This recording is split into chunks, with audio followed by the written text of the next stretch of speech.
while, and then we'll move to foot holding. What I want to see for the course, and especially for those of you who are currently building your own snares, it's really not about whether what you do is right or wrong.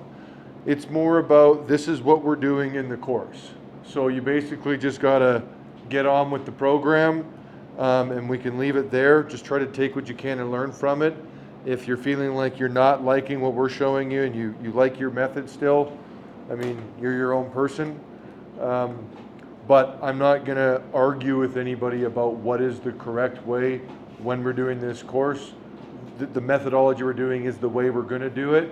And if you want to have discussions about other things or whatever, it's certainly something we can have a back and forth on afterwards. I'm happy to. But we'll just leave it there for the purpose of the course, okay? When we're coming up and operating the swagger, for those of you that, has anyone never used one of these? Okay, so they're not dangerous. Don't think that they are, but you do not have your hands anywhere around the backside here. Yeah. It's just sometimes when you're thinking or farting around, you'll sometimes let a finger creep in the back. Don't. This is where shit gets really messed up back here. Everything up here is fine. There's lots of control. A lot of people tend to try and keep their fingers away from everything, and it's hard to balance the pieces in the teeth while we're operating this thing. So you want to get up close and personal with these teeth. You can be right in there.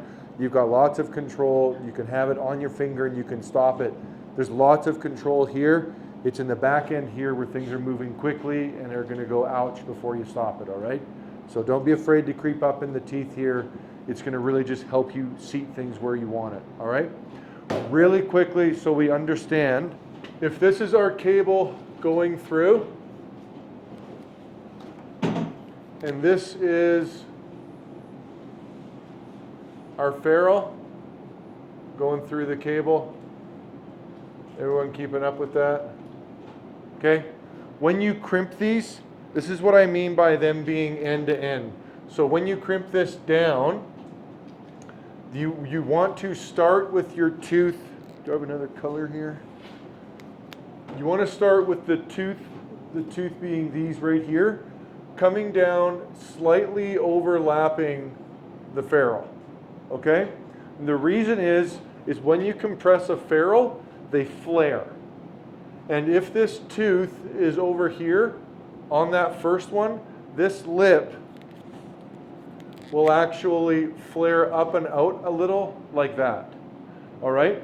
When that flares, what happens is the inside here also has a little opening. It's not totally binding around the cable. And one of the real values to ferrules and how they work is if they bind end to end on a cable, it'll actually cause the weave of the cable to bulge a little on either end of the ferrule. If you don't have this end crimped down flush and you allow a bit of a flaring up, it doesn't bulge the cable either, and it allows slippage. And the moment it slips even a thou of an inch, it's going completely, it's done. It's gone straight to 0% as far as operational. That's how aluminum on steel works. So it's very important when you're crimping these, get that tooth overlap and then just go end to end and make sure that last one also has some tooth overlap. Only other thing I want to mention quickly, is everyone keeping up with that so far? Yeah. Did that not jive with anyone? Okay, last thing I want to mention is if this is the end of your cable, so we've got more cable going off this way, you would always start, and this is important especially with bigger ferrules which you're using for wools and that with the bigger cables, you always start on this side here and work your way that way. And the reason is you want to pinch here and not have the excess travel. This ferrule will actually end up being about that long by the time you get to the far end, just from it flaring and traveling out. Does that make sense to everybody? If you start this way and go to the end, I have no cable past here, so that's the end of my snare right there, the last two ferrules on the end. If you start here and work your way that way, this will actually travel and end up at the end of your cable, and you need at least about an eighth, well, realistically about probably a 3/32 of an inch excess to allow this cable to actually flare out and bulge a little, and that's what's going to give you the bind. If this, if you start from the inside and go to the outside and you don't allow this excess, and that's cut off, then this actually just gets pinched in with the rest of your compression, and there's no flaring in the cable. Did that make sense to everybody? Okay, so start on the end, work your way in, and overlap your tooth off the edge and go right to the far end. You want it nice, clean, and flush. Cool with everybody? Okay, when we're doing the snare building, I'm gonna need some patience from all of you. We've got 2 swaggers going. We'll kind of make some room, and it's gonna be just 2 lines going, and you're gonna be going through and doing one thing at a time. It's slow, it's tedious, and for those of you that build a lot of snares, it'll be very slow and tedious. I want to be crystal clear on this point right now.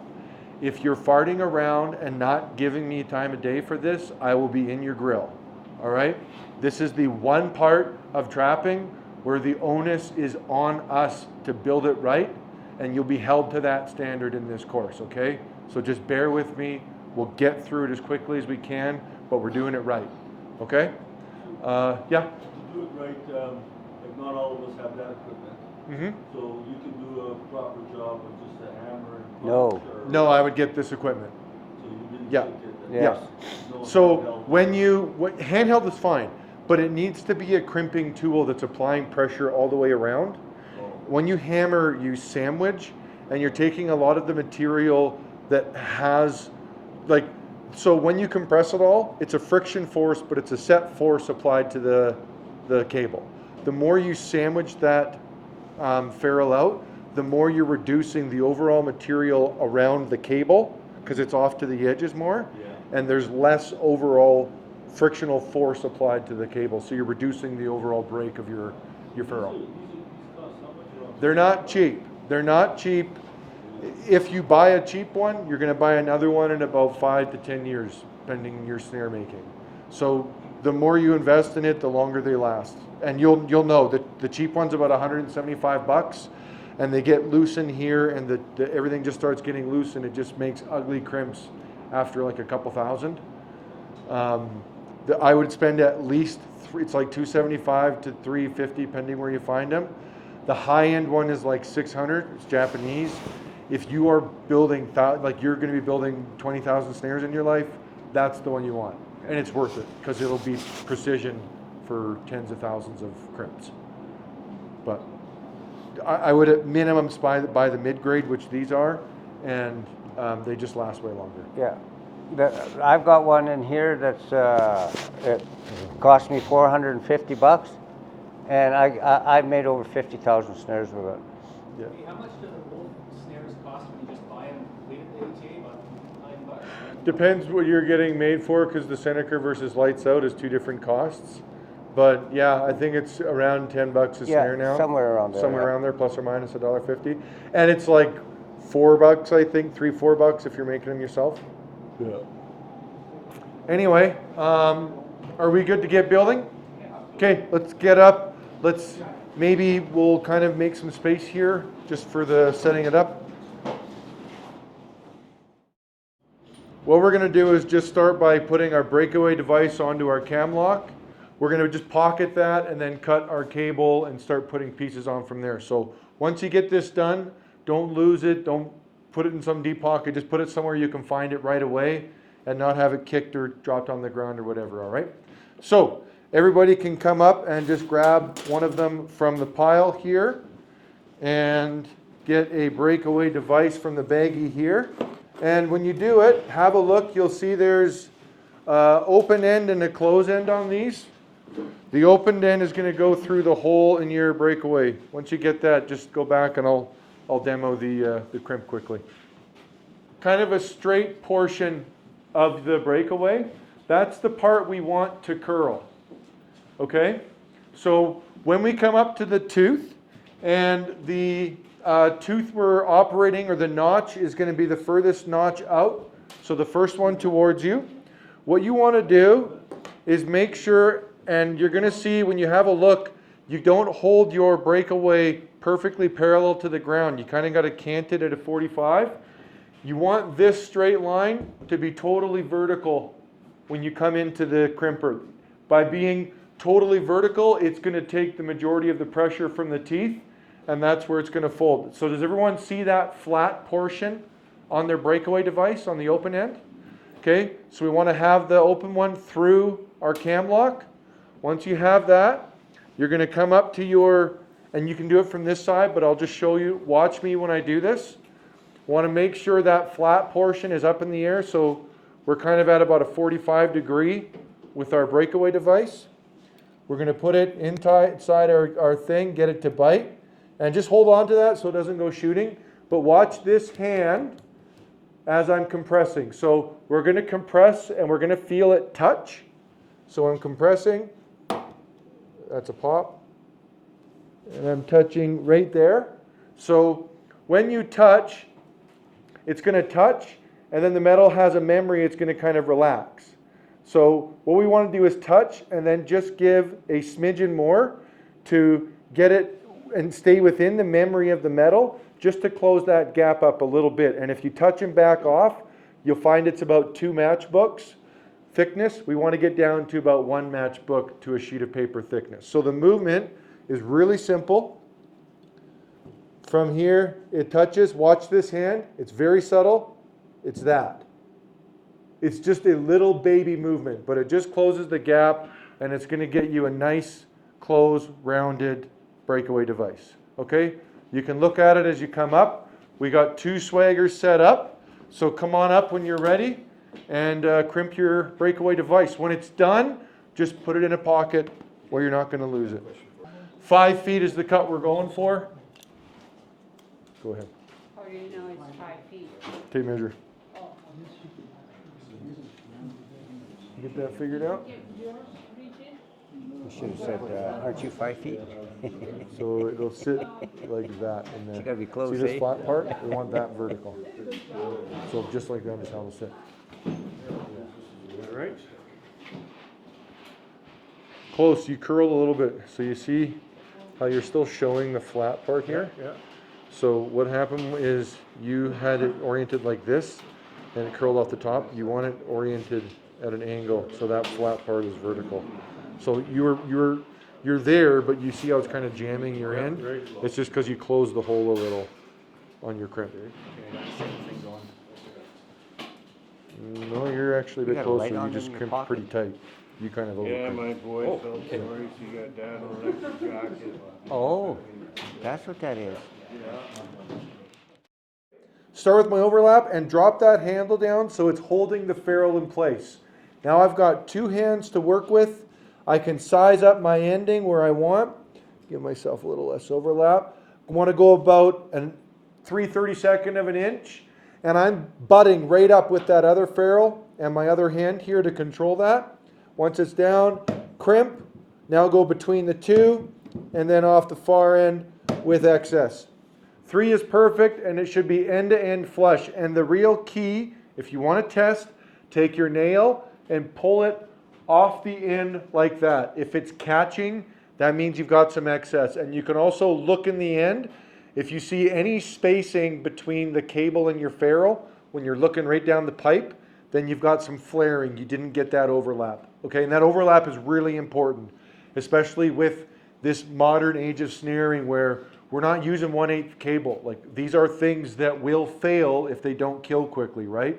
But this is about precision work, which means down to even the manufacturing of them, it's got to be precise.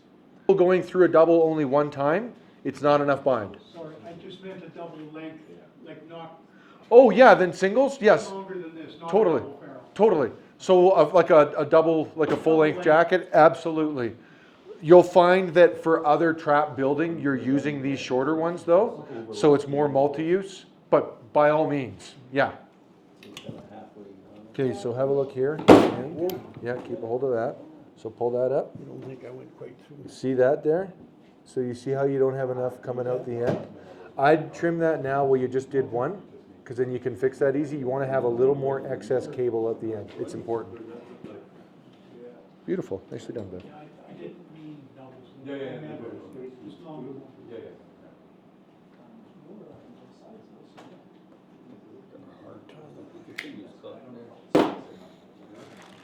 No, he said it's okay. if So you put really, the you fingers- could have quite a bit maybe there. Yeah, try and be about between a quarter and like a 16. But more is better than less because you need that flaring. So take this hand and rest it on the table. And then you can come up and kind of just steady it nicely.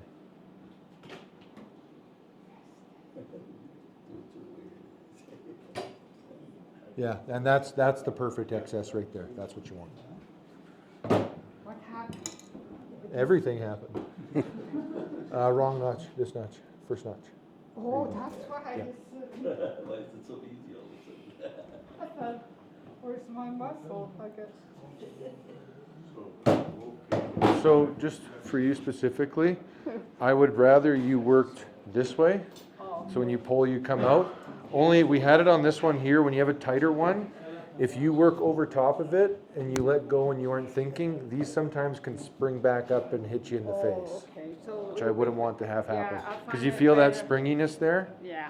So if you can be out here, it's just a little bit safer. We want to make sure our trigger is on the bottom of our stinger spring and then go through both eyes of the stinger spring. So it should look like that. Everyone have that? And then you can drop her down once you got her. Beautiful. With the washing on first. Yeah. Yep. Yep. Yeah, you always want the tooth of the trigger to go towards your lock. You want it to go to the more stable end of the cable. That's where it's going to kick out quicker. Beautiful. Because this is already on. So that's right way there, eh? That's correct. Switch it up, eh? And the way these work is you just compress it and then this just hooks. It can only go one place. It's on the underside of the eye. That's one of the real benefits to the lights out setup, I would say, is this design in the incorporated trigger. Yeah, I like it. Okay, we've all got that. Now what I want you to do is get one more washer and find the lock that we crimped earlier in your pocket and get all that out. Our stinger spring with the trigger towards the outside and another washer. Everybody's got that? We're all looking at that so far? Okay, on your lock, I want you to find the lock, grab the cam, and I want to see the breakaway and the sheath drooping down. So I want to see a boot or an L shape. Okay. Hold them just like that. Yep, and right in the middle. Grab them in the middle there. Hold it specifically where I am. And I want to see, have that so that if you lift it up, you're going to have the breakaway to the floor. So have them both drooping down. Yep, just turn it around in your hand. So have the sheath facing away from you, out in your hand. Sheath facing out. And then you go. Just like that. Like this. We're going to go through there, yep. You got her. Once you have all that pinched and ready, you can take your cable, go through the breakaway and through the sheath. Don't let it drop till I see. It should be breakaway and sheath. Our stinger spring with the trigger to the outside, another washer, our breakaway device, and the cam lock. Everyone's got that on there? Okay, and all of the gear moves. Nothing's jamming. Wonderful.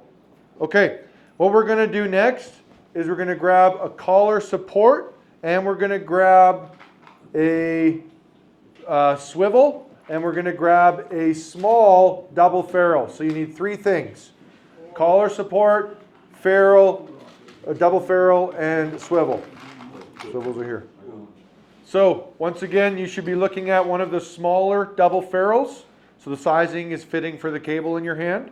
A double or a swivel, a barrel swivel, and a collar support.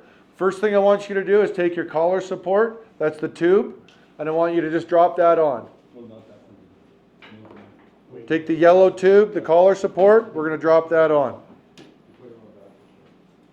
Next thing I want you to do is take your double ferrule, go through it once. Okay?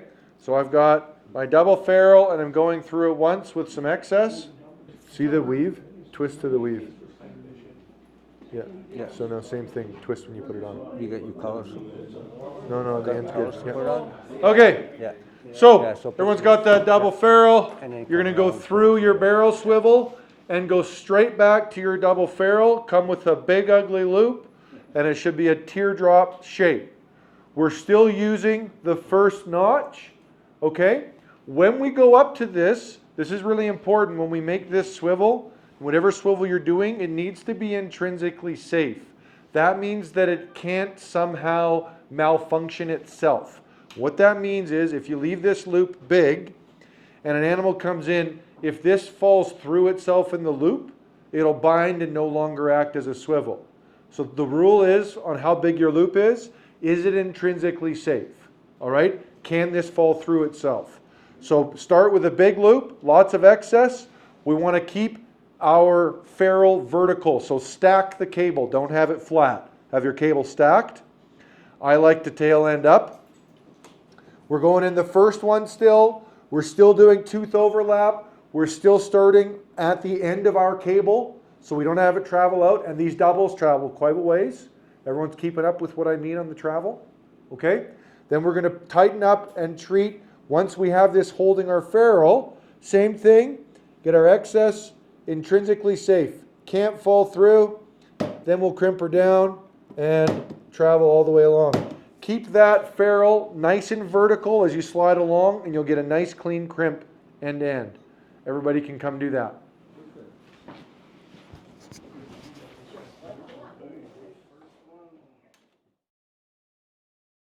All right, so second notch. These really show you if you don't have that vertical, if you don't have your cables perfectly stacked, these bigger ones really flare out on you, okay? So that's, if you're seeing that, what's happening is you're allowing those to turn on you. Keep those stacked. You'll get a nice, beautiful round. Okay, so what we want to do for loop size, we want about a 1/4 inch excess on this. You can leave it outside as nice. We're going to get it on here, and when we tighten it, we're aiming for about 3 fingers, okay? About that much. It's just enough to fit the gear of our cable through. That's all we need to do. All right, about that size. Don't have it pretty coming up here. They like to pop and move. Have a big ugly loop, all right? Stack them. Second notch in, always starting on our end cable. Give ourselves our overlap. Now we are going to treat 3 fingers, crimp.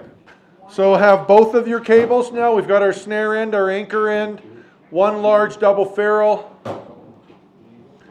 And what we're going to do now is connect the dots. This is the last crimp.